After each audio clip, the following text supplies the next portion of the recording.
اب 5واں گروپ شروع ہو رہا ہے، اس میں 13 ہیں مکی صورتیں اور پھر 3 آئیں گی مدنی صورتیں. لیکن یہ جان لیجئے کہ اب جو مدنی صورتیں آئیں گی وہ چھوٹی چھوٹی ہیں، زیادہ سے زیادہ 4 رکوع، اکثر و بیشتر 2 رکوع. یہ جو بڑی مدنیات جو ہیں وہ ختم ہو چکی ہیں. سورہ بقرہ، سورہ آل عمران، سورہ انفال. ترتیب کیا ہے؟ پہلے سورہ بقرہ ہے، پھر سورہ انفال ہے، پھر سورہ آل عمران ہے، پھر سورہ نساء ہے، پھر سورہ احزاب ہے، پھر سورہ نور ہے، پھر سورہ مائدہ ہے. یہ ہے طویل، جو سائزیبل اور طویل مدنیات ہے. باقی چھوٹی جو ہے وہ ان کے بین ان کے درمیان آتی نہیں ہے. جیسے سورہ صف جو ہے وہ بھی سورہ احزاب کے ساتھ ہی متصل نازل ہوئی ہے. سورہ محمد ہے وہ بھی سورہ بقرہ کے ساتھ متصل نازل ہوئی ہے، وہ بھی غزوہ بدر سے پہلے نازل ہوئی ہے. تو چھوٹی صورتوں کا معاملہ جو ہے وہ علیحدہ ہو جائے گا. لیکن یہ کہ عام بڑی صورتوں کی ترتیب یہ ہے: البقرہ اور پھر انفال، پھر آل عمران، پھر نساء، پھر یہ جو ہم نے ابھی ختم کی احزاب، اور پھر نور، اور پھر مائدہ. سورۃ السبا. بسم اللہ الرحمن الرحیم. اب نوٹ کر لیجئے یہ آخری مرتبہ 2 صورتیں قرآن میں آ رہی ہیں جو الحمدللہ سے شروع ہو رہی ہیں، تقریباً 7 پاروں کے فصل سے. سورہ فاتحہ الحمد سے شروع ہوئی، الحمدللہ رب العالمین الرحمن الرحیم. پھر سورہ انعام آئی تھی، وہ بھی الحمدللہ الذی خلق السماوات والارض وجعل الظلمات والنور. اس کے بعد پھر 15ویں پارے میں آئی سورہ کہف، الحمدللہ الذی انزل علی عبدہ الکتاب ولم یجعل له عوجا. اور اب پھر یہ 7 پاروں کے بعد 22ویں پارے میں سورہ سبا بھی ہے، اس سے آگے سورہ فاطر بھی ہے، یہ جوڑے کی شکل میں ہے اور یہ دونوں الحمدللہ سے شروع ہو رہی ہیں. الحمدللہ الذی لہ ما فی السماوات و ما فی الارض. کل تعریف، کل حمد، کل شکر اللہ کے لیے ہے جس کی ملکیت ہے ہر وہ شے، وہ سب کچھ جو آسمانوں میں ہے اور وہ سب کچھ جو زمین میں ہے. وَلَهُ الْحَمْدُ فِي الْآخِرَةِ. اور آخرت میں بھی اسی کے لیے حمد ہوگی. وَهُوَ الْحَكِيمُ الْخَبِيرُ. اور یقیناً وہ سب کچھ جاننے والا ہے، باخبر ہے اور کمال حکمت والا. اور آخرت میں جو میدان حشر میں حضور نے فرمایا لواء الحمد بیدی، میرے ہاتھ میں حمد کا جھنڈا ہوگا. حضور کھڑے ہوں گے میدان حشر میں لواء الحمد، اب حمد کا جھنڈا لے کر. اور اس حمد کا خاص تعلق ہے اس آخری امت کے ساتھ. حضور کا نام بھی اسی سے ہے، محمد، احمد، حامد، یہ نام ہے حضور کے صلی اللہ علیہ وسلم. اور حمد جو ہے حمادون، یہ امت جو ہے حمادون ہے، یہ بہت حمد کرنے والے ہیں. اور قیامت کے دن میدان حشر کے اندر حمد کا جھنڈا حضور کے ہاتھ میں ہوگا، دست مبارک میں. اور حضور فرماتے اس روز جو میں اللہ کی حمد کروں گا وہ آج نہیں کر سکتا. یعلم ما یلج فی الارض وما یخرج منها. وہ جانتا ہے جو کچھ زمین میں گھستا ہے، داخل ہوتا ہے، اور جو کچھ کہ اس سے نکلتا ہے. وما ينزل من السماء وما يعرج فيها. اور جو کچھ کے اترتا ہے آسمان سے نازل ہوتا ہے اور جو کچھ کے چڑھتا ہے اس میں. وهو الرحیم الغفور. اور وہ غفور ہے اور رحیم ہے. وقال الذين كفروا لا تأتينا الساعة. اور یہ کہتے ہیں کافر کہ کبھی یہ قیامت نہیں آئے گی، یا ساعہ جو ہے کبھی نہیں آئے گی. ساعہ اور قیامہ کا فرق میں بیان کر چکا ہوں. اور اس میں گویا کہ ابھی تک جو ماضی قریب پر خیال رہا ہے سائنسدانوں کا کہ کائنات ابدی ہے، ہمیشہ رہے گی، اس کے ختم ہونے کا سوال ہی نہیں. اب یہ ہے کہ سائنس جو ہے فزکس کے میدان میں یہ بات مسلم ہو چکی ہے کہ یہ ابدی نہیں ہے، بلکہ اس سے ختم ہونا، کتنا عرصہ میں ختم ہونا یہ ہم نہیں کہہ سکتے. لیکن یہ کہ مختلف اعتبارات سے یہ طے اب ہو چکا ہے کہ یہ ہمیشہ رہنے والی نہیں ہے، اس کو ایک دن ختم ہونا ہے. اور جس طرح کی یہ پھیلی ہے، جس طریقے سے پھل جھڑی ہوتی ہے ایک، اسی طریقے سے یہ پھیلی ہے اور اسی طریقے سے یہ واپس لوٹ جائے گی. بقل بلا وربی، کہہ دیجئے کیوں نہیں، یقیناً مجھے میرے رب کی قسم ہے لتاتینکم، وہ تم پر آ کر رہے گی، دھمک کر رہے گی، دھمکے گی تم پر. عالم الغیب، مجھے اپنے اس رب کی قسم ہے کہ جو تمام چھپی ہوئی چیزوں کا جاننے والا ہے. لا یعزب عنہ مثقال ذرۃ فی السماوات ولا فی الارض. اس سے غائب نہیں ہو سکتا کوئی ذرہ بھی، نہ آسمانوں میں اور نہ زمین میں. ولا اصغر من ذلک ولا اکبر. اور نہ کوئی شے جو اس سے چھوٹی ہو اور نہ وہ کہ اس سے بڑی ہو، الا فی کتاب مبین، مگر یہ کہ وہ کتاب مبین میں، روشن کتاب میں موجود ہے. لیجزی الذین آمنوا، یہ قیامت جو آئے گی کیوں آئے گی؟ لیجزی الذین آمنوا وعملوا الصالحات، تاکہ بدلہ دے، جزا دے اللہ تعالیٰ اپنے اہل ایمان بندوں کو جنہوں نے کام کیے. اگر نہیں آتی قیامت تو یہ تو بڑی ناانصافی ہو جائے گی. جنہوں نے اللہ کے لیے اپنی لذات کو چھوڑا، دنیاوی لذائذ کو چھوڑا، اپنے عیش کو چھوڑا، انہوں نے جان جوکھوں میں ڈالی، انہوں نے جہاد کیا، انہوں نے قتال کیا، انہوں نے اپنے کیریئرز برباد کیے، اپنے مستقبل خراب کر لیے دنیاوی اعتبار سے. ہم ان کو کوئی بدلہ نہ ملے، کہیں ان کا اعزاز و اکرام نہ ہو، کہیں ان کو جو ہے خلعتیں نہ ملے، تو یہ تو بڑا ظلم ہو جائے گا۔ لِيَجْزِيَ الَّذِينَ آمَنُوا وَعَمِلُوا الصَّالِحَاتِ أُولَٰئِكَ لَهُم مَّغْفِرَةٌ وَرِزْقٌ كَرِيمٌ، یقیناً ان کے لیے مغفرت بھی ہے اور بہت ہی باعزت روزی بھی ہے۔ وَالَّذِينَ سَعَوْا فِي آيَاتِنَا مُعَاجِزِينَ، اور وہ لوگ کہ جو ہماری آیات کو جھٹلانے میں کوشاں ہیں، ہرانے میں، شکست دینے کے اندر، أُولَٰئِكَ لَهُمْ عَذَابٌ مِّن رِجْزٍ أَلِيمٌ، ان کے لیے تو پھر عذاب ہوگا بہت دردناک۔ وَيَرَى الَّذِينَ أُوتُوا الْعِلْمَ الَّذِي أُنزِلَ إِلَيْكَ مِن رَّبِّكَ هُوَ الْحَقُّ، تاکہ دیکھ لے وہ لوگ کہ جن کو علم دیا گیا ہے کہ یہ جو چیز نازل کی گئی ہے محمد آپ کی طرف، یہ حق ہے آپ کے رب کی طرف سے، وَيَهْدِي إِلَىٰ صِرَاطِ الْعَزِيزِ الْحَمِيدِ، اور یہ ہدایت دیتی ہے عزیز اور حمید ہستی یعنی اللہ تعالیٰ کے راستے کی طرف۔ وَقَالَ الَّذِينَ كَفَرُوا، اور جو کافر کہتے ہیں هَلْ نَدُلُّكُمْ عَلَىٰ رَجُلٍ، کیا اگر ہم بتائیں آپ کو ایک شخص ایسا بھی ہمارے ہاں پیدا ہو گیا ہے، یہ اس طریقے سے استہزائی انداز میں کہتے تھے، هَلْ نَدُلُّكُمْ عَلَىٰ رَجُلٍ، ایک ایسے شخص کی طرف رہنمائی کریں تمہاری، يُنَبِّئُكُمْ، جو تمہیں یہ خبر دے رہا ہے، اذا مزقتم كل ممزق، جبکہ تم بالکل ریزہ ریزہ ہو جاؤ گے، مرنے کے بعد مٹی ہو کر مٹی میں مل جاؤ گے، انکم لفی خلق جدید، پھر تمہیں ایک مرتبہ اور بنا دیا جائے گا، پیدا کر دیا جائے گا۔ افترا علی اللہ کذبا، اس آیت کو نوٹ کر لیجیے اس لیے کہ سورت کے آخر میں پھر اس کا حوالہ آئے گا کہ وہ شش و پنج میں تھے۔ معاملہ کیا ہے؟ کیا یہ محمد نے جھوٹ گھڑ لیا ہے؟ اب اس کے بھی شواہد نہیں ملتے تھے ان کے سامنے کہ ان کی سیرت و کردار، آخر 40 برس جو ہمارے مابین انہوں نے گزارے ہیں، الصادق الامین، ہم نے خود خطاب دیا ان کو، تو افترا علی اللہ کذبا، کیا انہوں نے اب اتنی بڑی جسارت کی ہے کہ کوئی چیز گھڑ کر جھوٹ موٹ اللہ کی طرف جو ہے وہ منسوب کر دی ہے، ام بہی جنہ، یا یہ کہ ان پر کوئی جنون ہو گیا ہے، وہ دماغی توازن کھو بیٹھے ہیں، یا کوئی آصیب کا سایہ آ گیا ہے، یعنی ظاہر بات ہے کہ آصیب کا سایہ ہو گیا ہے، اور کوئی اگر ان کو جنون کا عارضہ ہو گیا تو پھر تو یہ پھر ملامت نہیں ہے، پھر تو آدمی کہہ دیتا ہے جو بھی چاہے کہہ دے، اس نے جان بوجھ کر تو جھوٹ نہیں بولا، دیوانہ آدمی جو ہے وہ جان بوجھ کر جھوٹ نہیں بول رہا ہوتا، جو منہ میں آیا کہہ رہا ہے، تو ہو سکتا ہے تو یہ ان کے درمیان گویا کہ ایک انہیں اس میں ابھی شش و پنج ہے۔ یہ جیسا کہ میں نے آپ چرچ کیا نا، یہ صورتیں وہ ہیں کہ جو درمیانی 4 سالوں کی ہے،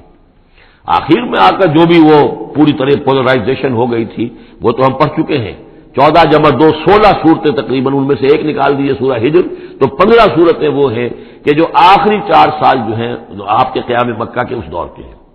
اور یہ جو 2 گروپ ہیں درمیانی مکی صورتوں کے، یہ ہیں درمیانی 4 سال، ان میں سے بھی سورہ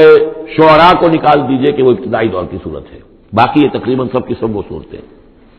تو ابھی اب ان کے اندر بھی خود بھی ایسے لوگ تھے کہ جو شش و پنج میں تھے کہ ہوا کیا، ماجرا کیا ہے، کیا واقعی محمد نے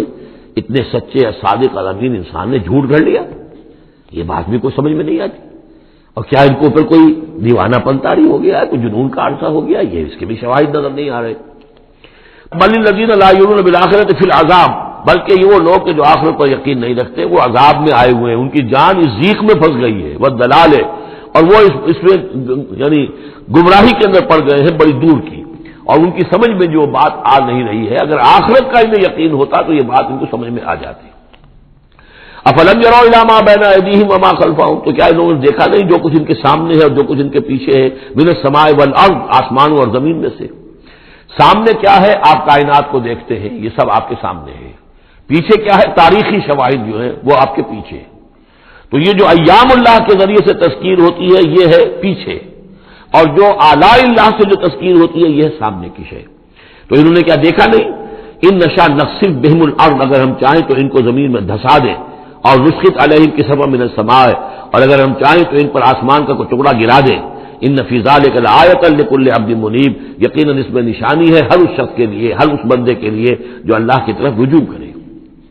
وَلَقَدْ آتَيْنَا دَاوُودَ مِنَّا فَضْلًا، اور ہم نے داؤد کو، حضرت داؤد حضرت سلیمان دونوں کا ذکر آیا تھا اس سے پہلے سورہ نمل میں، لیکن وہاں حضرت داؤد کا ذکر بہت ہی مختصر پہلی آیت میں تھا، باقی سارا معاملہ پھر حضرت سلیمان کا تھا، لیکن یہاں اب ذرا حضرت داؤد علیہ السلام کی شخصیت کو زیادہ اور ان کا ایک واقعہ بیان کیا جا رہا ہے۔ وَلَقَدْ آتَيْنَا دَاوُودَ مِنَّا فَضْلًا، اور ہم نے داؤد کو اپنی طرف سے اپنے خاص خزانہ فضل سے بڑا فضل عطا کیا تھا۔ یا جبال اوبی معہ والطیر، اور ہم نے حکم دے دیا تھا پہاڑوں کو بھی اور پرندوں کو بھی کہ ان کے ساتھ آواز میں آواز ملا کر حمد کے ترانوں میں ان کے ساتھ شامل ہو جائیں۔ یہ تعویب کہتے ہیں ترجیح، لوٹانا، جیسے کہ کسی وقت کوئی گانا ہو رہا ہے تو گانے میں کوئی ایک بول ہوتا ہے جو بار بار آتا ہے، اور یہ کہ اس کو پھر بہت سے لوگ مل کر گاتے ہیں، کوئی ایک گانے والا ہے یا گانے والی ہے، عام گانا مین تو اس کا ہے، لیکن کوئی درمیان میں ایسی چیز آتی ہے کہ جس کو وہ سب کے سب مل کر آواز میں پھر اس کو دہراتے ہیں، یہ ہے تعویب۔ تو اللہ تعالیٰ نے حکم دے دیا تھا یا جبال ہو اے پہاڑ، اور اوبی ماہو اس کے ساتھ تم اپنی آواز ملاؤ اور اس کے ساتھ اس ترانہ حمد میں شریک ہو جاؤ، والطیر اور اے پرندو تم بھی، وَعَلَنَّا لَهُ الْحَدِيدَ اور ہم نے اس کے لیے نرم کر دیا لوہے کو، ان اعمل سابغات کہ اے داؤد ہم نے تمہیں یہ کام سکھا دیا ہے، لوہا تمہارے لیے آسان کر دیا، نرم کر دیا ہے، اب اس سے بناؤ زرہیں کشادہ، وقدر فی السرد اور جو زرہ بنانے میں اب جوڑ بنانے پڑتے ہیں تو اس کے لیے یہ ہے کہ اس میں جوڑ کڑیاں ملاؤ بڑی حساب کے ساتھ، وقدر فی السرد وَعَمَلُوا صَالِحًا اور نیک عمل کیا کرو، انی بما تعملون بصیر یقیناً ہم جو کچھ تم کر رہے ہو اسے دیکھ رہے ہیں، وَلِسُلَيْمَانَ الرِّيحُ غُدُوُّهَا شَهْرٌ وَرَوَاحُهَا شَهْرٌ اور ہم نے وَلِسُلَيْمَانَ الرِّيحَ اور ہم نے حکم دے دیا تھا ہوا کو اور مسخر کر دیا تھا سلیمان کے لیے کہ صبح کو وہ چلتی تھی تو 1 مہینے کی مسافت تک حضرت سلیمان کو لے جاتی تھی، یعنی عام حالات میں جو ان کا اس زمانے کے جو بھی ٹرانسپورٹ کے اور جو بھی مینز آف کمیونیکیشن تھے تو 1 مہینے میں جو مسافت طے ہو سکتی تھی وہ تیز ہوا جو حضرت سلیمان کے حکم سے چلتی تھی تو صرف ایک صبح میں وہ اتنی دور تک سفر کرا دیتی تھی، وہ رواحُہا شہر اور اسی طریقے سے شام کی منزل بھی 1 مہینے کی مسافت، وَأَصَلْنَا لَهُ عَيْنَ الْقِطْرِ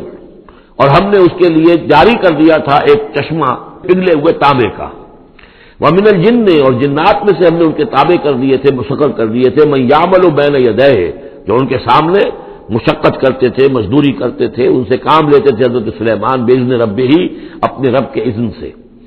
وَمَن يَزِغْ مِنْهُمْ عَنْ أَمْرِ اللَّهِ جو کوئی بھی ان میں سے ہمارے حکم سے کوئی سرتابی کرتا تھا، ٹیڑھا ہوتا تھا،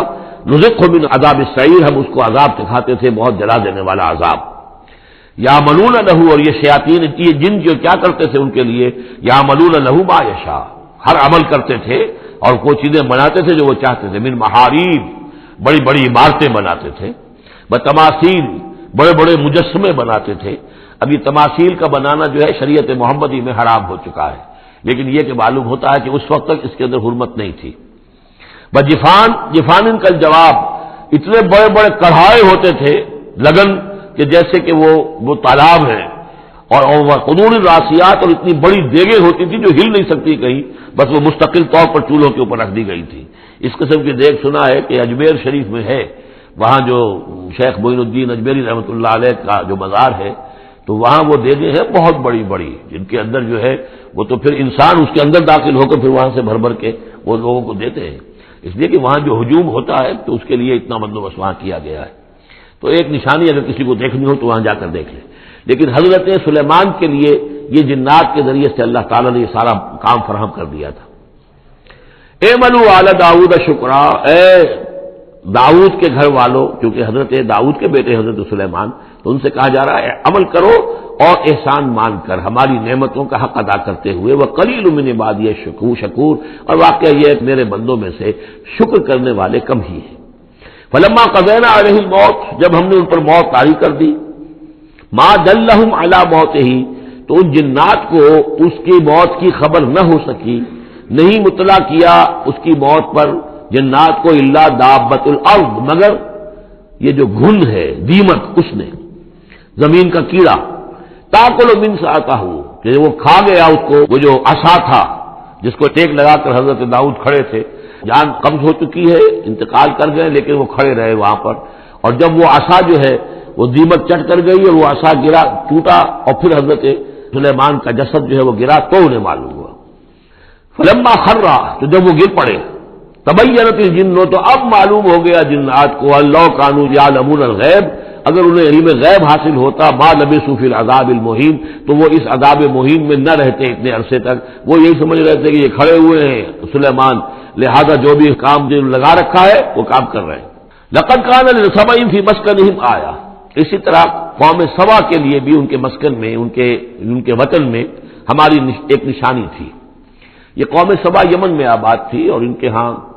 یوں سمجھیے کہ 2 سلسلے باغات کے چلے گئے تھے سینکڑوں میل تک، اور بہت عمدہ باغات،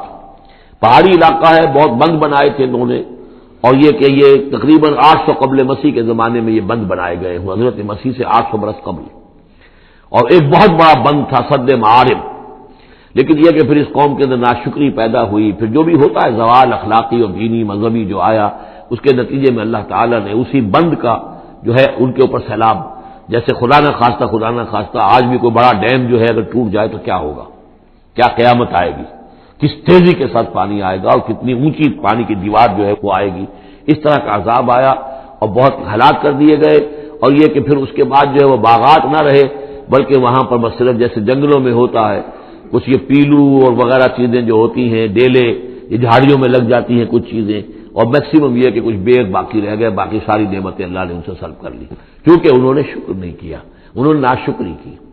حال ہی میں میرا ذہن اس آیہ مبارکہ کی طرف منتقل ہوا ہے پاکستان کی تاریخ کے حوالے سے کہ جنتین، اللہ نے ہمیں بھی 2 باغ دیے تھے، ایک مشرقی پاکستان، ایک مغربی پاکستان،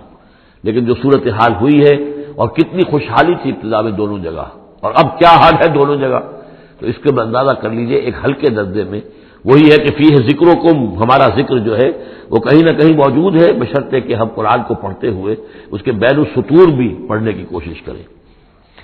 لقد کان لسبع فی مسکنہم آیہ، قوم سبا کے لیے ان کے مسکن میں، ان کے ملک میں ایک آیت، ایک نشانی تھی ہماری، جنتان عن یمین و شمال، 2 باغات کے سلسلے تھے داہنے اور بائیں طرف، کلوا من رزق ربکم، کھاؤ اپنے رب کے رزق میں سے، واشکروا لہ، اور اس کا شکر ادا کرو، بلدۃ طیبۃ،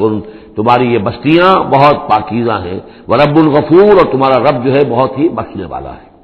فاعرضوا، انہوں نے اعراض کیا، فارسلنا علیہم سیل العرم،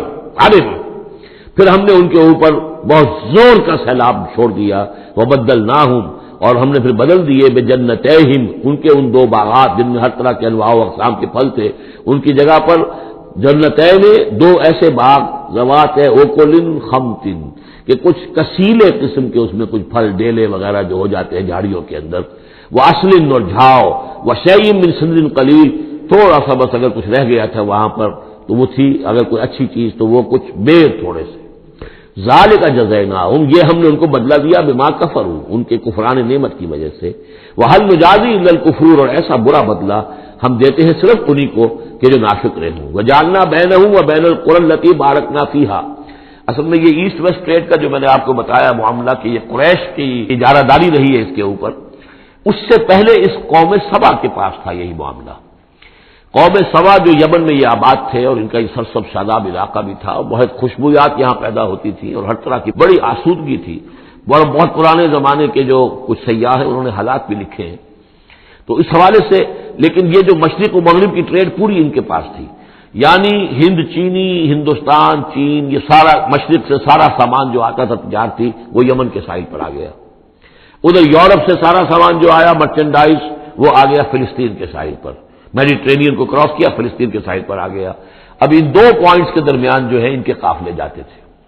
اور اللہ تعالیٰ نے ایسا کیا تھا کہ ایک طرف تو کئی 100 میل تک تو ان کے باغات ہی چلے گئے تھے، پھر یہ کہ آگے بھی یہ ہے کہ تھوڑے تھوڑے وقفے کے بعد ایسی بستیاں آباد کر دی تھی اللہ نے اس راستے پر کہ جو راستے ہی پر تھیں، تو گویا کہ راستہ پرامن بھی ہو گیا، پرسکون بھی ہو گیا، ضرورت کی چیزیں بھی ملنے لگی، لیکن یہ کہ جب ان کے اندر گراوٹ آئی تو انہوں نے اس کی ناشکری کی، اللہ یہ کیا فائدہ، یہ سب ہے، اس میں تو کوئی خاص ہمارے لیے ایڈونچر تو ہے ہی نہیں، کوئی دور کا سفر ہو اس میں خطرے بھی ہوں، اس میں کوئی اندیشے بھی ہوں، تب لطف آئے سفر کرنے کا، تو اللہ تعالیٰ نے پھر یہ جو ان کی ساری سہولتیں جو دے رکھی تھیں وہ ان سے سلب کر لی۔ وجعلنا بینہم وبین القری التی بارکنا فیہا، اور ہم نے ان کے مابین اور ان بستیوں کے مابین جن میں ہم نے برکت دی ہے، اب یہ وہی فلسطین کا علاقہ ہے، الذی بارکنا حولہ، قرى ظاہرۃ، ہم نے بہت سی بستیاں ایسی بنا دی تھی اس پورے علاقے کے اندر کہ جو ان کے شاہراہ جو تھی تجارتی اس کے عین کناروں پر تھی، ظاہر تھی ان پر، وقدرنا فیہا السیر، اور ہم نے اس میں اندازہ مقرر کر دیا تھا چلنے کا، سفر کرنے کا، گویا کہ ہر 30 میل بعد یا 50 میل کے بعد کوئی نہ کوئی ایسی آبادی ہے تاکہ انہیں وہاں پر سہولت ملے۔ سیروا فیہا لیالی وایاما آمنین، اور ہم نے کہہ دیا تھا کہ اب کرو سیر اس میں، کیا کرو سفر اس میں آرام سے امن کے ساتھ، راتوں کو بھی اور دن کو بھی۔ فقالوا ربنا باعد بین اسفارنا، پروردگار ذرا ہمارے سفروں کے اندر جو ہے وہ ذرا لمبائی پیدا کر دے، دوری پیدا کر دے، وظلموا انفسہم، اور انہوں نے اپنے آپ پر ظلم کیا، فجعلناہم احادیث، تو اب ہم نے انہیں صرف کہانیاں بنا دیا، اب ان کی کہانیاں رہ گئی ہیں، ان کی تاریخ کے اندر داستانیں رہ گئی ہیں، اب ان کا کوئی نام و نشان نہیں رہا. وَمَزَّقْنَاهُمْ كُلَّ مُمَزَّقٍ، اور ہم نے ان کو ریزہ ریزہ کر دیا، ختم کر دیا، منتشر کر دیا. اس لیے کہ جب یہ بند ٹوٹا ہے اور سیلاب آیا ہے، یہ آیا ہے کوئی 450 عیسوی میں، یعنی حضور کی ولادت سے لگ بھگ سمجھیے 125 برس پہلے، اور حضور پر جب وحی شروع ہوئی تو تقریباً اسے 150 یا 160 برس پہلے. اور اس کے بعد سے پھر قریش کو یہ ساری تجارت جو ہے مل گئی. اب ان کے قافلے جاتے تھے شمال اور جنوب میں، یمن اور فلسطین کے مابین. تو اس لیے یہ زیادہ حضور صلی اللہ علیہ وسلم کی پیدائش سے اور آپ کے زمانے سے زیادہ پرانا واقعہ نہیں ہے. وَمَزَّقْنَاهُمْ، اس کے بعد یہاں سے یہ لوگ چلے گئے. خود اوس اور خزرج کے قبیلے جو یہ بھی یمن ہی سے آ کر آباد ہوئے ہیں اس مدینہ منورہ میں، اور جو عراق وغیرہ کے قبائل ہیں وہ بھی یہاں سے نکل کر جا کر عرب قبائل آباد ہوئے. یمن بہت زیادہ بہت بڑا مرکز رہا تہذیب کا، تمدن کا، عرب تہذیب و تمدن کا بہت بڑا گہوارہ. وَلَقَدْ صَدَّقَ عَلَيْهِمْ إِبْلِيسُ ظَنَّهُ، اور یقیناً ابلیس نے ان کے بارے میں، ان فی ذلک لآیات لکل صبار شکور، یقیناً اس میں نشانیاں ہیں ان لوگوں کے لیے جو صبر کرنے والے اور شکر کرنے والے ہیں. وَلَقَدْ صَدَّقَ عَلَيْهِمْ إِبْلِيسُ ظَنَّهُ، اور یقیناً ابلیس نے ان کے بارے میں اپنے اس گمان کو سچا کر دکھایا. فَاتَّبَعُوهُ إِلَّا فَرِيقًا مِّنَ الْمُؤْمِنِينَ، تو ان سب نے ہی پیروی کی اس ابلیس کی سوائے تھوڑا سا ایک جماعت اہل ایمان کی. وَمَا كَانَ لَهُ عَلَيْهِم مِّن سُلْطَان، لیکن اس ابلیس کو ان پر کوئی اختیار حاصل نہیں تھا. الا لنعلم من یؤمن بالآخرۃ، یہ تو ہم نے جو اس کو مہلت دے رکھی ہے کہ وہ ورغلائے، دھوکہ دے، سبز باغ دکھائے، وہ بھی اس لیے تاکہ ہم دیکھ لیں، واضح ہو جائے کون ہے کہ جو آخرت پر یقین رکھتا ہے. ممن ہوا منہا فی شک، ان سے علیحدہ کر لیں ہم ان کو کہ جو آخرت کے بارے میں شک میں مبتلا ہے. وربک علی کل شیء حفیظ، اور یقیناً آپ کا پروردگار جو ہے وہ ہر چیز پر نگران اور نگہبان ہے.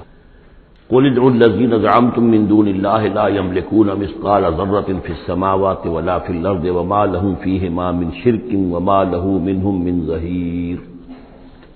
صدق اللہ العظیم.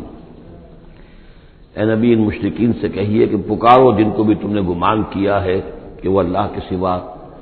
تمہارے مددگار ہیں یا تمہارے اولیاء ہیں یا تمہارے دیوی ہیں یا دیوتا ہیں.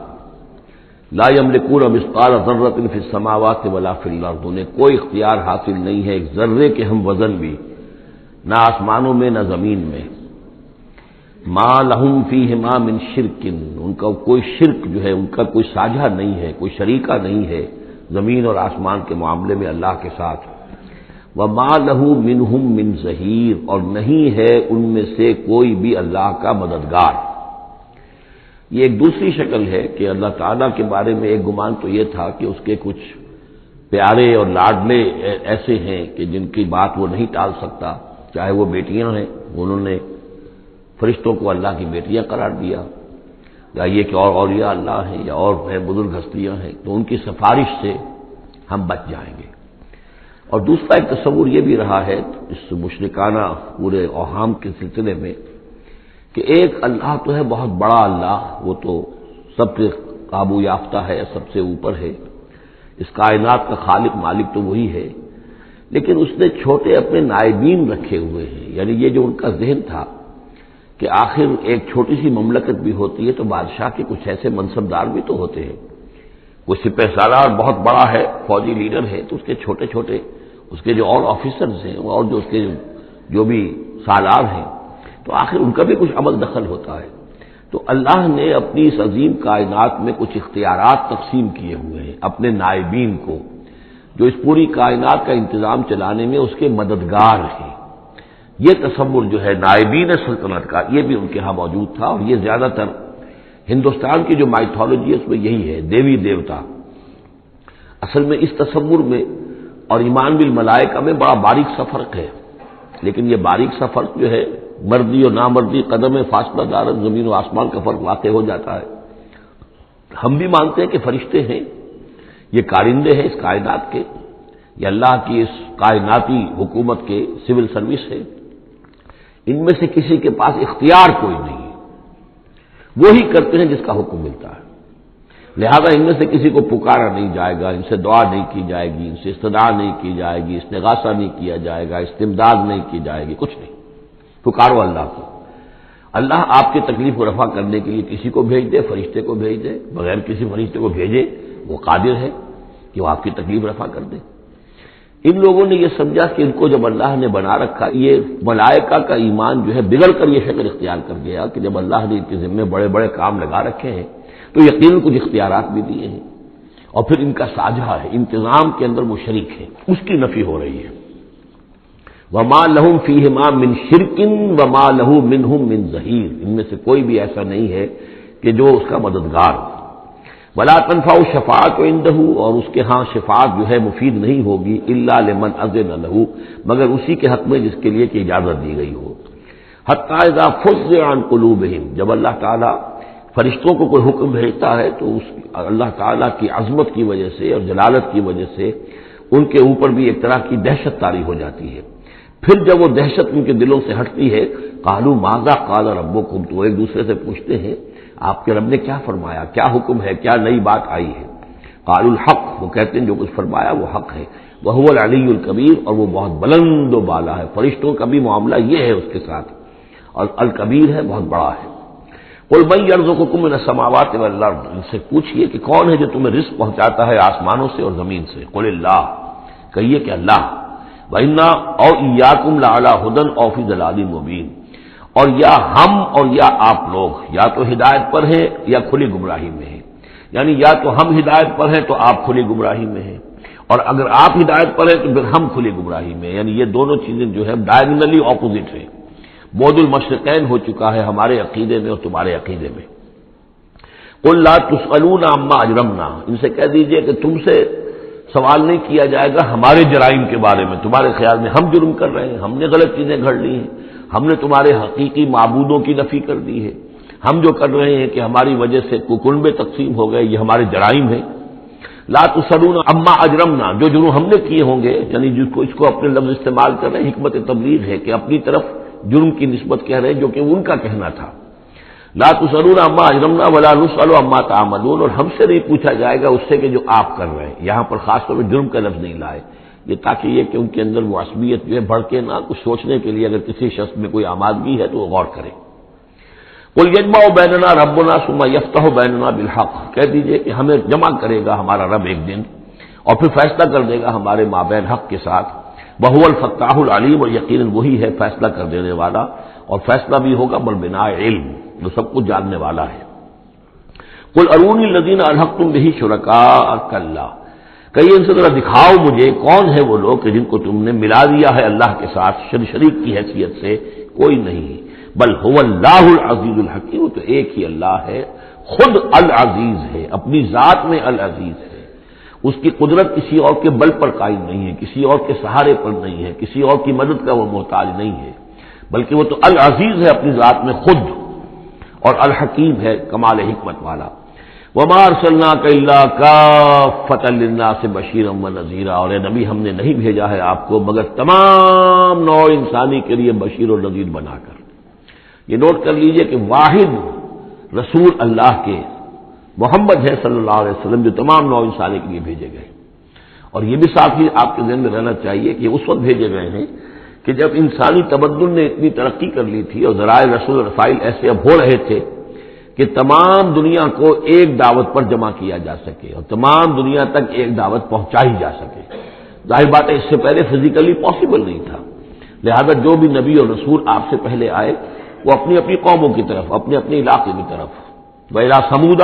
أَخَاهُمْ صَالِحًا وَإِلَىٰ مَدْيَنَ أَخَاهُمْ شُعَيْبًا وَإِلَىٰ عَادٍ أَخَاهُمْ هُودًا، اس طریقے سے اپنی اپنی قوموں کی طرف آئے۔ وَمَا أَرْسَلْنَاكَ إِلَّا كَافَّةً لِلنَّاسِ بَشِيرًا وَنَذِيرًا وَلَٰكِنَّ أَكْثَرَ النَّاسِ لَا يَعْلَمُونَ، لیکن اکثر لوگ جانتے نہیں ہیں۔ وَيَقُولُونَ مَتَىٰ هَٰذَا الْوَعْدُ إِن كُنتُمْ صَادِقِينَ، اور پھر وہ پوچھتے ہیں، یہی سوال کرتے ہیں کب ہوگا یہ وعدہ پورا، عذاب کا یا قیامت کا۔ قُل لَّكُم مِّيعَادُ يَوْمٍ لَّا تَسْتَأْخِرُونَ عَنْهُ سَاعَةً وَلَا تَسْتَقْدِمُونَ، کہہ دیجیے تمہارے لیے ایک وعدے کا وقت مقرر ہے، ایک وعدے کا دن طے ہے اللہ کے ہاں، اس سے نہ تو تم آگے جا سکو گے اور نہ پیچھے ہو سکو گے۔ وقال الذين كفروا لن نؤمن بهذا القرآن ولا بالذي بين يديه، اور کہا ان کافروں نے کہ ہم ہرگز نہیں ایمان لائیں گے نہ اس قرآن پر نہ اس پر جو اس کے سامنے موجود ہے۔ یہ آیت اس اعتبار سے بہت اہم ہے کہ یہاں پر سورہ قصص میں بھی آیا تھا کہ سحران تظاہرا، یہ دو جادو ہیں، تورات اور قرآن، اور ان دونوں نے آپس میں گٹھ جوڑ کر لیا ہے۔ تورات میں پیشین گوئیاں ہیں حضور کی اور قرآن کی، اور قرآن مجید تصدیق کرتا ہے تورات کی، تو اس طریقے سے ان کا آپس میں گٹھ جوڑ ہے، ہمارے خلاف انہوں نے ایک متحدہ محاذ بنا لیا ہے۔ وہی بات یہاں کہی جا رہی ہے، اور یہ آیت اس اعتبار سے بہت اہم ہے کہ اس میں لفظ تورات کے اوپر بھی لفظ قرآن کا اطلاق ہوتا ہے۔ انہوں نے کہا وقالوا قال الذين كفروا لن نؤمن بهذا القرآن، ہم ہرگز نہیں مانیں گے، نہ ایمان لائیں گے اس قرآن پر، ولا بالذی، یا نہ اس قرآن پر جو بین یدیہ ہے کہ جو اس سے پہلے موجود تھا۔ یہاں میں یہ عرض کر دیتا ہوں، اگرچہ وقت کا مجھے خیال ہے کہ جس مولانا امیر حسن اصلاحی صاحب ان کا انتقال ہو گیا ہے، اللہ ان کی مغفرت فرمائے، ان سے بہت بڑی خطا ہوئی ہے رجم کے معاملے میں، اور انہوں نے اپنی تفسیر میں یہ رائے ظاہر کی کہ شادی شدہ ہو یا غیر شادی شدہ ہو، زانی یا زانیہ، سزا وہی ہے 100 کوڑے۔ رجم کا معاملہ قرآن مجید میں نہیں ہے، اس میں تو کوئی شک نہیں کہ رجم کے بارے میں قرآن مجید میں صریح آیت نہیں ہے، لیکن یہ کہ یہ حضور نے رجم کیا اور اس کے بعد خلفائے راشدین نے کیا، اور پوری امت کے نزدیک سوائے خوارج کے، شیعہ سنی اور جو بھی سنیوں کے جتنے مکاتب فکر ہیں، اہل تشیع کے جتنے مکاتب فکر ہیں، سب کے سب اس پر متفق ہیں کہ شادی شدہ زانی دانیہ کی سزا رجم ہے۔ مہارا ان سے خطا ہوئی ہے، لیکن میں نے انہیں خط لکھا تھا، میں جلدی اسے شائع بھی کر دوں گا۔ اصل میں ایک جو حدیث آتی ہے حضرت عمر رضی اللہ تعالیٰ عنہ سے، اور حدیث بخاری کی ہے، کہ انہوں نے یہ کہا کہ یہ آیت قرآن میں موجود تھی، ہم اسے پڑھا کرتے تھے۔ گویا کہ یہ رجم کی آیت قرآن میں تھی، ہم اسے پڑھا کرتے تھے، بعد میں وہ منسوخ ہو گئی، تو منسوخ التلاوت ہوئی ہے، منسوخ الحکم نہیں ہوئی ہے۔ اس حدیث پر انہوں نے بہت زیادہ حملہ کیا ہے، بہت زیادہ، کہ ظاہر بات ہے قرآن مجید میں کوئی آیت تھی اور منسوخ ہو گئی، اور یہ بات جو ہے وہ ظاہر بات ایسی ہے کہ جو بظاہر اس قبول کرتے ہوئے انسان کو کافی کچھ سوچنا پڑتا ہے، تردد ہوتا ہے۔ تو میں نے انہیں خط لکھا تھا کہ اصل میں اس حدیث میں اگر ہم قرآن کا لفظ جو حضرت عمر فاروق رضی اللہ تعالیٰ عنہ نے استعمال کیا ہے، اس میں تورات مراد لیں، تورات میں یہ آیت تھی، اور ظاہر بات ہے کہ تورات کی بھی قرآن مجید نے جس چیز کی نفی نہیں کی ہے، یہ بار بار میں آپ کو بتاتا آ رہا ہوں کہ وہ چیز کہ جو حضرت موسیٰ علیہ السلام کی شریعت میں کہ جو بھی احکام تھے ان میں سے جس حکم کی نفی نہیں ہوئی ہے وہ حکم قائم ہے۔ قتل مرتد کا معاملہ بھی اسی قبیل سے ہے، اور رجم جو ہے زانی زانیہ اگر شادی شدہ ہو تو اس کو رجم کرنے کی سزا جو اس کا معاملہ بھی اسی سے متعلق ہے۔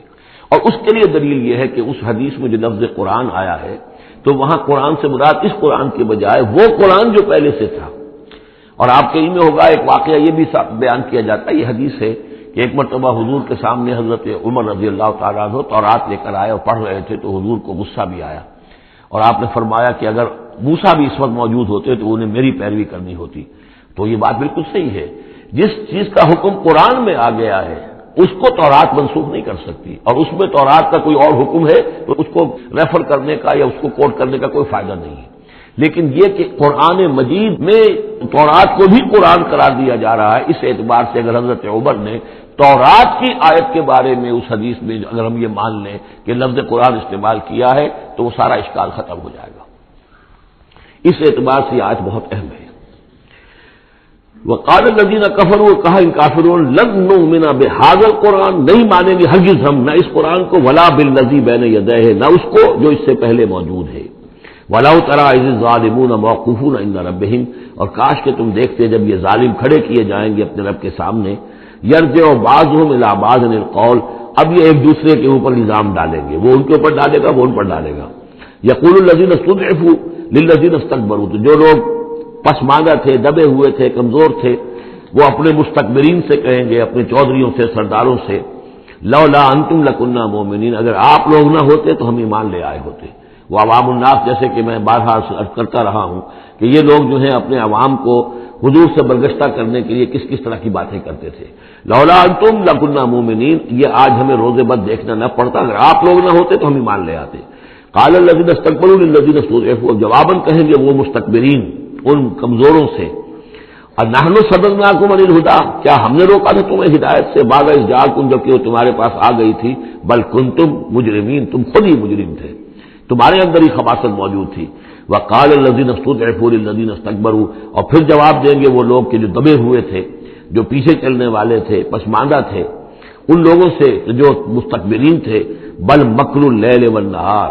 بل تمہاری تو دن رات کی جو تھی یہی سازش تھی، یہی پروپیگنڈا تم کرتے تھے، اسی طرح کی کوششیں کرتے تھے، استامروننا، تم تو ہمیں حکم دیتے تھے نکفر باللہ ونجعل لہ اندادا، کہ ہم اللہ کا کفر کریں اور ہم اس کے بدلے مقابل قرار دے دیں. وہ اسر الندامت لما رأوا العذاب، اور پھر وہ اپنی ندامت کو چھپانے کی کوشش کریں گے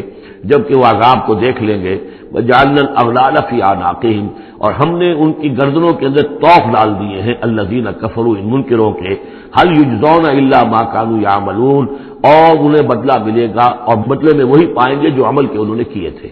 وما ارسلنا فی قریۃ من نذیر الا قال مترفوها، اور نہیں بھیجا ہم نے کسی بھی بستی اور کسی شہر میں کوئی ڈرانے والا، خبردار کرنے والا، مگر یہ کہ وہاں کے جو آسودہ حال لوگ تھے، جو دولت مند لوگ تھے، انہوں نے کہا انا بما ارسلتم به کافرون، جو چیز آپ دے کر بھیجے گئے ہیں ہم اس کا انکار کرتے ہیں. وقالوا نحن اکثر اموالا واولادا، ان کا کہ ہمارے ہاں ہمارے پاس کثرت کے ساتھ مال ہے، اولاد ہے. وما نحن بمعذبین، اگر اللہ نے ہمیں مال دیا ہے، اولاد دی ہے، تو ظاہر بات ہے کہ اللہ ہمیں پسند کرتا ہے، اللہ کے ہم منظور نظر ہیں تبھی تو ہے، لہذا اب ہم پر کوئی عذاب نہیں آئے گا. قل ان ربی یبسط الرزق لمن یشاء ویقدر، کہہ دیجئے کہ میرا پروردگار اس دنیا کے رزق کو تو جس کے لیے چاہتا ہے پھیلا دیتا ہے. یہ ضروری نہیں ہے کہ جس کو دولت دی ہوئی ہو وہ اللہ کا پیارا ہی ہو، اللہ کا منظور نظر ہو. یہ دنیا کی تو اس شے کے بارے میں جیسا کہ حدیث میں آتا ہے کہ اگر کل دنیا میں جو کچھ ہے، دنیا و ما فیہا کی اگر وقت ایک مچھر کے پر کے برابر بھی ہوتی ہے اللہ کی نگاہ میں، تو وہ یہاں کسی کافر کو ایک گھونٹ پانی میں نہ دیتا. تو اللہ کی نگاہ میں تو اس کی کوئی حیثیت نہیں ہے. اس لیے وہ تو میرا رب جس کے لیے چاہتا ہے بساط جو ہے بچھا دیتا ہے اور اس کو وسیع کر دیتا ہے، وہ یقدر جس کے لیے چاہتا ہے کم کر دیتا ہے. ولکن اکثر الناس لا یعلمون، لیکن اکثر لوگ علم نہیں رکھتے کہ اس چیز کا کوئی تعلق اس سے نہیں ہے کہ کون اللہ کا منظور نظر ہے، کون اللہ کا مقرب بارگاہ ہے. وما اموالکم ولا اولادکم بالتی تقربکم عندنا زلفیٰ، اور یہ دیکھو تمہارے اموال اور اولاد وہ چیزیں نہیں ہیں جن کے ذریعے سے کہ تم ہمارا قرب حاصل کر سکو. الا من آمن، ہمارا قرب حاصل کرنے والے تو وہ لوگ ہیں جو ایمان لائیں اور نیک عمل کریں. وعمل صالحا فاولئک لهم جزاء الضعف،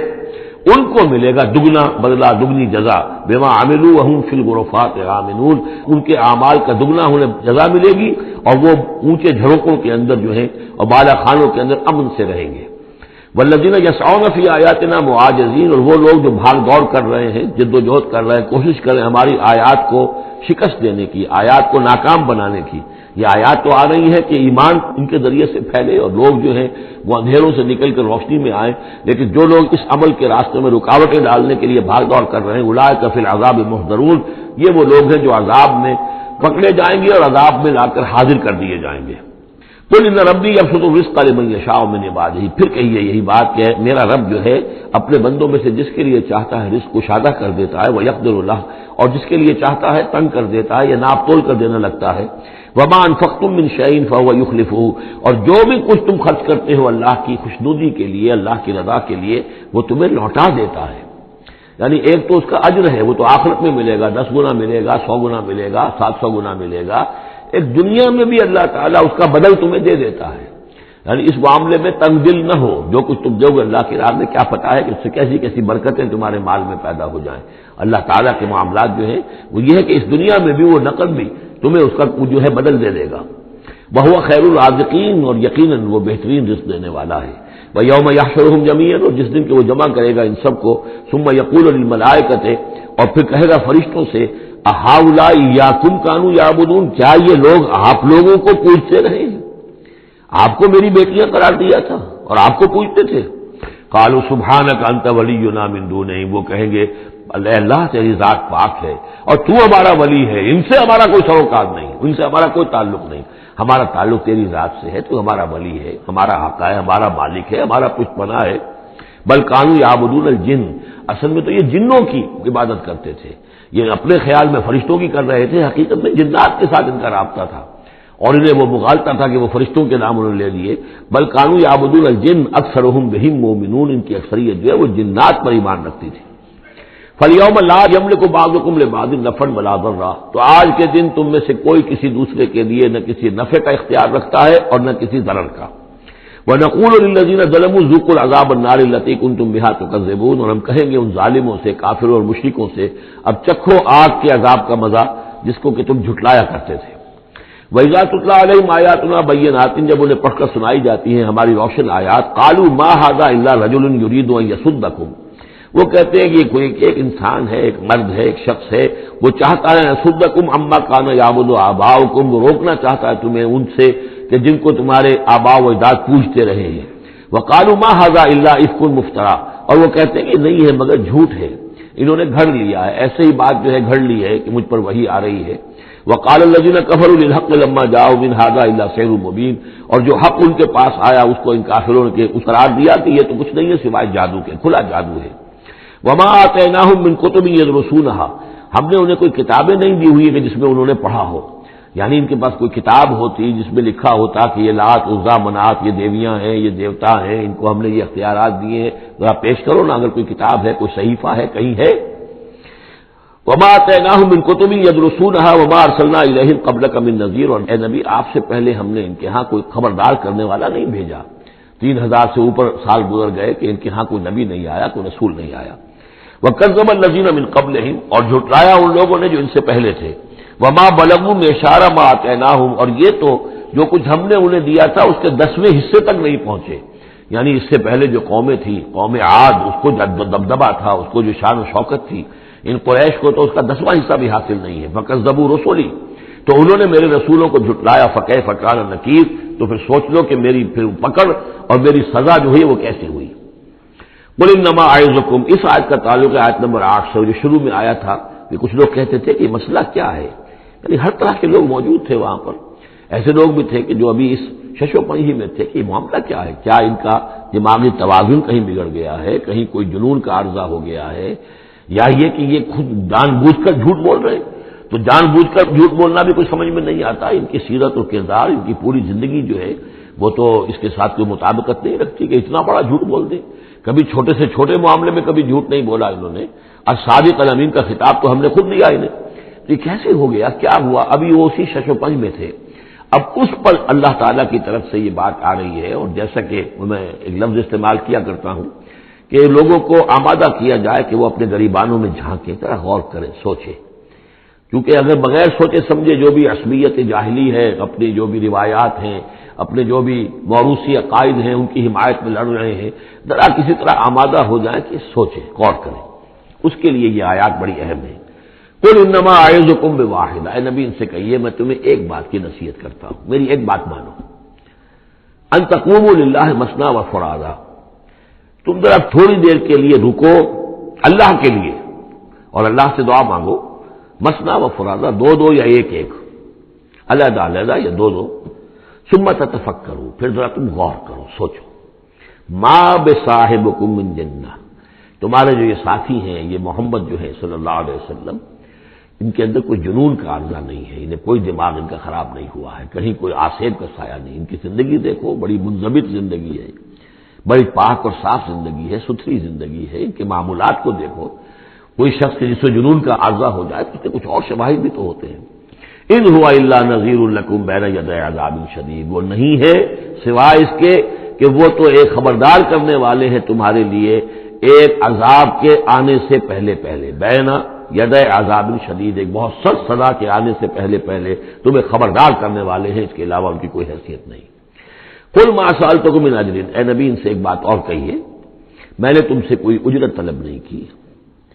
شاعر جو ہے تم سے وہ انعامات لیتے ہیں، قصیدہ کہتے ہیں تو وہ چاہتے ہیں کہ کچھ ان کو 2 شالے دیے جائیں، اسی طریقے سے اور کوئی کہانی سنانے آتا ہے تو وہ بھی کوئی اجرت مانگتا ہے۔ میں نے تو آج تک میں تمہیں یہ اللہ کا کلام سنا رہا ہوں جسے تم بھی کہتے ہو کہ بہت ہی حسین کلام ہے، فصیح و بلیغ کلام ہے، تو میں نے کبھی تم سے کوئی اجرت مانگی ہے؟ قل ما سألتکم من اجر فهو لکم، تو جو بھی اجرت میں نے تم سے کوئی مانگی وہ تمہیں کو مبارک ہو، تم وہ رکھو، یعنی یہ نفی کی انتہا ہے، اگر میں نے کوئی اجرت مانگی ہو تو وہ تم رکھو اپنے پاس، میں نے اس کہنے کا مطلب یہ کہ میں نے تم سے کبھی بھی کوئی اجرت نہیں مانگی۔ ان اجریہ الا علی اللہ، میری اجرت، میرا اجر تو اللہ کے ذمے ہے، وہو علی کل شیء شہید، اور ہر چیز پر گواہ ہے، نگران ہے۔ قل ان ربی یقذف بالحق، یہ وہی مضمون ہے جو اس سے پہلے آ چکا ہے، بل نقذف بالحق علی الباطل، کہہ دیجئے کہ میرا رب باطل کا کوڑا دے مارتا ہے، علی الباطل، علی الباطل کو یہاں پر محذوف سمجھیے، ان ربی یقذف بالحق علی الباطل، کیونکہ وہاں سورہ انبیاء میں یہ لفظ آ چکا ہے، علام الغیوب، اور وہ تمام غیبوں کا جاننے والا ہے۔ قل جاء الحق، اور کہہ دیجئے کہ حق آیا، آ گیا ہے، یعنی یہ کہ یہ چند سالوں کی بات ہے، اللہ کے دین کا غلبہ ہوگا اس پورے جزیرہ نما عرب میں۔ وما یبدی الباطل، اور جھوٹ جو ہے، باطل جو معبود ہے وہ تو نہ کسی چیز کو پہلے پیدا کرتے ہیں، وما یعید، اور نہ ہی اعادہ کر سکتے ہیں۔ قل ان ضللت، ان سے کہیے کہ اگر میں بہک گیا ہوں بالفرض، فانما اضل علی نفسی، تو ظاہر بات ہے کہ پھر میرے اوپر ہی اس کا وبال آئے گا، اس کی تکلیف جو آئے گی مجھ پر آئے گی۔ وَإِنِ اهْتَدَيْتُ، اور اگر مجھے میں ہدایت پر ہوں، بما یوحی الی ربی، تو یہ ہدایت جو ہے یہ مجھے ملی ہے اس وحی کے طفیل جو میرا رب مجھ پر کر رہا ہے۔ یہ بہت ہی متواضعانہ انداز ہے، یعنی یہ کہ اگر میں بہک گیا ہوں تو ساری اس کی شرارت میرے نفس کی ہوگی اور اس کا وبال بھی مجھ پر آئے گا، اور اگر کوئی ہدایت ہے تو میں یہ نہیں کہتا کہ یہ میں نے حاصل کی ہے اور میں نے سمجھی ہے اور میں نے اس تک رسائی حاصل کی، نہیں، یہ مجھے میرے رب نے دی ہے۔ وَإِنِ اهْتَدَيْتُ فَبِمَا يُوحِي إِلَيَّ رَبِّي، تو جو میرا رب میری طرف وحی کرتا ہے اس کی بنا پر مجھے ہدایت ملی ہے۔ إِنَّهُ سَمِيعٌ قریب، یقیناً وہ سننے والا ہے اور قریب ہے۔ وَلَوْ تَرَىٰ إِذْ فُزِعُوا فَلَا فَوْتَ، اب وہی جو فضا، فضل الاکبر، جب وہ وقت آئے گا جب تم دیکھو گے جب یہ گھبرائیں گے، ان زلزلۃ الساعۃ شیء عظیم، جب فضل اکبر آئے گا، فلا فوت، تو پھر کہیں بچ کر بھاگنا ممکن نہ ہوگا، وأخذوا من مکان قریب، جیسے کہ کوئی ہاتھ لمبا سا ہو اور ان کو پکڑ کر لے آئے جبکہ یہ بھاگنے کی کوشش کر رہے ہوں۔ وقالوا آمنا به، اور پھر کہیں گے اس پر ہم ایمان لے آئے۔ وأنى لهم التناوش، اب کہاں ان کی رسائی ہو سکتی ہے ایمان تک؟ اب تناول اور تناوش ہم معنی الفاظ ہیں، اب تو وہ گیا معاملہ، وقت گزر گیا، وہ تو امتحان کا جو عرصہ تھا وہ ختم ہو چکا۔ وَأَنَّىٰ لَهُمُ التَّنَاوُشُ مِن مَّكَانٍ بَعِيدٍ، وہ تو گیا، بہت دور چلا گیا، وہ جو موقع تھا ایمان لانے کا وہ اب ختم ہو چکا۔ وَقَدْ كَفَرُوا بِهِ مِن قَبْلُ، انہوں نے اس کا کفر کیا تھا پہلے۔ وَيَقْذِفُونَ بِالْغَيْبِ مِن مَّكَانٍ بَعِيدٍ، اور وہ خام خواہ کے تیر تکے چلا رہے تھے دور کی جگہ سے، یعنی اندھیرے میں ٹامک ٹوئیاں مار رہے تھے، انہیں کیا ہو گیا ہے، یہ جھوٹ بول لیا ہے، انہوں نے گھڑ لیا ہے، یا ان کو کہ جن آ گیا ہے، یا یہ وہ شاعر ہے، یا کوئی جو کوئی اپنا غلام رکھا ہوا ہے اس سے ڈکٹیشن لے رہے ہیں، یہ سب تیر تکے یہ چلاتے رہے اور قرآن کا اور محمد کا انکار کرتے رہے، تو اب ایمان لانے کا کوئی فائدہ نہیں۔ وَحِيلَ بَيْنَهُمْ وَبَيْنَ مَا يَشْتَهُونَ، اور حائل کر دیا جائے گا، رکاوٹ ڈال دی جائے گی ان کے اور ان کی پسندیدہ چیزوں کے مابین۔ جنت میں لہم ما یشاؤون فیہا، جو چاہو گے وہاں ملے گا، لکم ما تشتہی انفسکم،